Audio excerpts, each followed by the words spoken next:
আমার দেশের নেই, নব্য ফেরাউন ছিল। তাদের নথিপত্র আমি আপনাদেরকে 1 মিনিটের মধ্যে শোনাচ্ছি। তারা যখন বুট চুরি করে 2009 সালে ক্ষমতায় গিয়েছিলেন, 57 জন সেনা সদস্যদেরকে হত্যা করেছেন। এরপর যখন 2013 সাল আসলো, শাপলা চত্বরের হেফাজতের 13 দফা দাবি নিয়ে যে আন্দোলন, সেই আন্দোলনের মধ্যে প্রায় 2500 উপরে 5 মে শাপলা চত্বরে গ্রেনেড দিয়ে, বোমা দিয়ে, টিয়ার শেল দিয়ে, বন্দুক দিয়ে প্রায় আমাদের কওমি ভাইদের অসংখ্য প্রায় 2500 উপর আলেমদেরকে হত্যা করেছেন, ঠিক কিনা? এরপরে যখন আরো সামনে আসলো, নির্বাচন দিলেন, পাতানো নির্বাচন। তারা তো রাতে আর কোনোদিন নামাজ পড়ে না, ফজরের নামাজ, কিন্তু যখন নির্বাচন আসতো সারাদিন ঘুমাতো, রাতে তাহাজ্জুদের নামাজ পড়বে, মস্কারা করতো, আর রাতের মধ্যে জনগণের ভোটের অধিকার হরণ করেছে, ঠিক কিনা?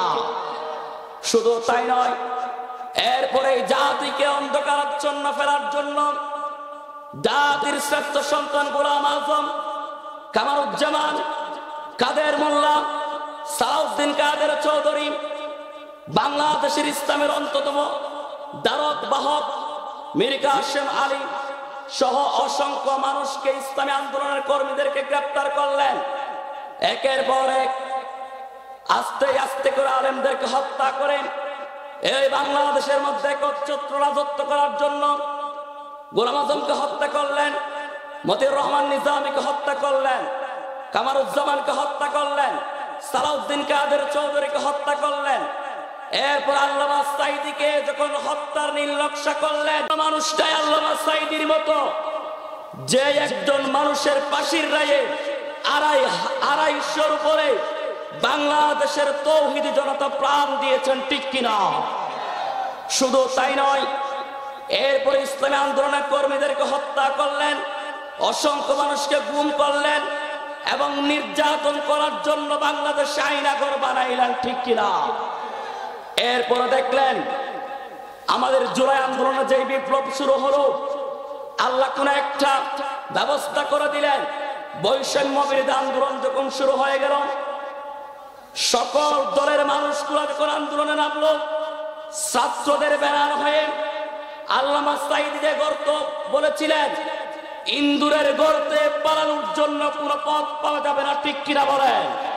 ঠিক তেমনি ভাবে আল্লাহ রাব্বুল আলামিন এই জুলাইয়ের আন্দোলনের 5 আগস্টের মধ্যে সুডো সুডো বাচ্চাদের প্রস্তাবের মধ্যে উজাড় কাওয়াই দিয়ে নব্য ফেরাউন এই স্বৈরশাসক হাসিনা দল বলকে মামু বাড়ি দিল্লির মধ্যে পাঠিয়ে দিয়েছেন, ঠিক কিনা?